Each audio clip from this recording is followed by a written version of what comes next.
Okay, so in this video we're going to be looking at numerical fractions. We're going to be adding, subtracting. The method I'm mostly going to be looking at is to kiss and smile. It's not the most efficient, but as long as you follow it properly, you're guaranteed to get the first mark in an exam. So the first thing we've got here is evaluate 3/5 plus 1/5. Now if you see on this page, all my denominators are the same. We're just having a quick warm up just so we know what our goal is when it comes to adding, subtracting fractions. So evaluate, just another word for calculate. Don't let it throw you off. And as we can see here, again, our denominators are the exact same. And so whenever we're adding, subtracting, we want to get our denominators the same, because then we can quite easily just add together the numerators and make sure you don't add together your denominators. It just stays the exact same. And so that is just going to be 4/5. Over here, this time I've got a mixed number here. I personally prefer turning them into a top-heavy fraction. So we're going to take this big number at the front and we're going to multiply it with the denominator.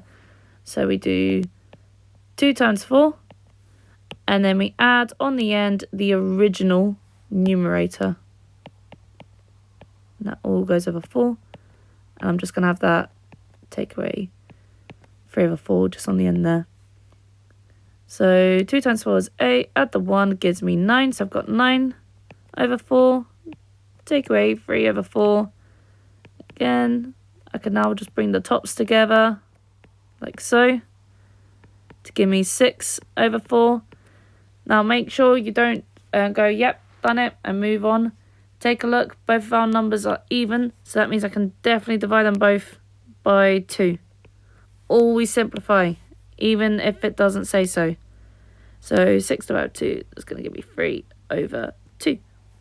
And you don't have to turn it back into a mixed number unless it states otherwise. Just leave it as a top-heavy fraction. Otherwise you're making more work for yourself and you might make a silly error and lose the mark even if you got it right originally. Okay, so these next two here, we can see our denominators are now different. So this is where we're now going to practice our kiss and a smile technique. So the first thing I always like to do with these is just write out the fractions again, but leave yourself a bit of writing room on the end. So first, doing our kiss, we're doing 2 times the 5. And then on the other fraction, 2 times 3. And then multiplying the denominators together. And what you should notice is that on one fraction, I multiply both the top and the bottom by the same number. On the other fraction, again, I've got the same number being multiplied on the top and the bottom. If you've got different numbers there, you're doing something slightly wrong and you need to go back and check it again. It should always be the exact same. So I'm now going to have 2 over 15 plus 6 over 15. And again, my denominators are the same now. So I can add together the top to give me 16 over 15.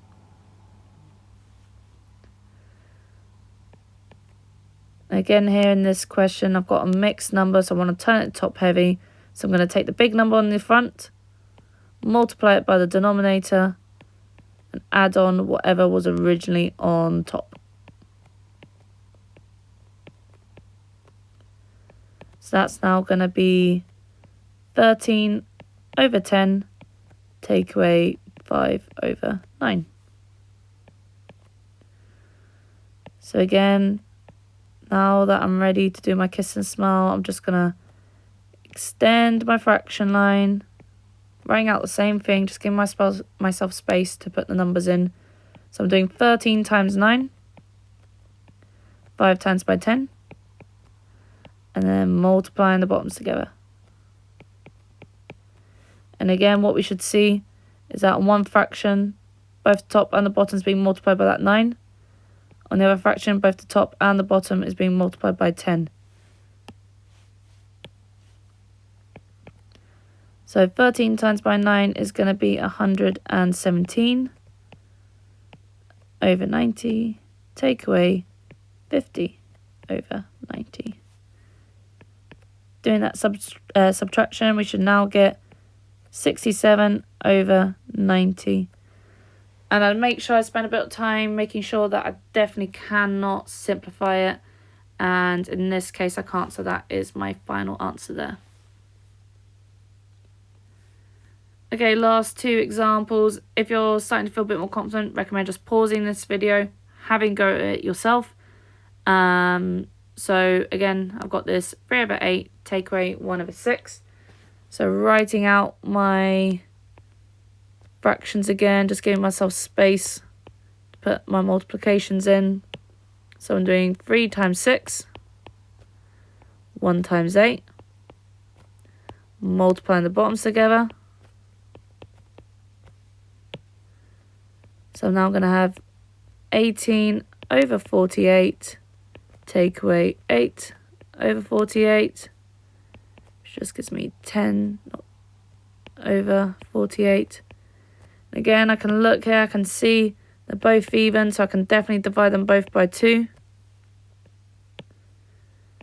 So that's just going to be 5 over 24.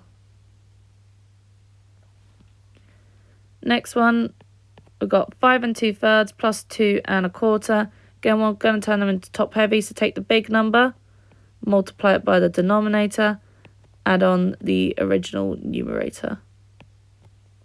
And again, taking our big number, multiply it with the denominator, adding on the original numerator.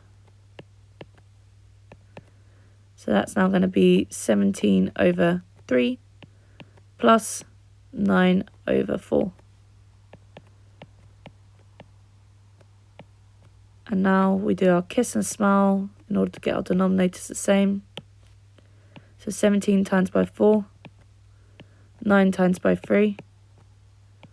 Multiplying the bottoms together. And once again, I'm going to make a big point about the fact that our numbers are the same on the top and the bottom. And then 17 times by 4, that is going to be 68 over 12 plus 27 over 12. So that's now going to be 95 over 12. Again, just taking a moment, check to see if you can simplify it. Well, I definitely can't divide 95 by 6 or 2, which would go into 12. My only other option is 3, but 3 won't work either, so that is my final answer. So that there is just a quick overview of numerical adding and subtracting fractions. Definitely recommend getting lots of practice on this, because you want to feel really confident in order to be not so nervous when we're dealing with algebraic fractions, which follows a very, very similar format. But until then, see you later.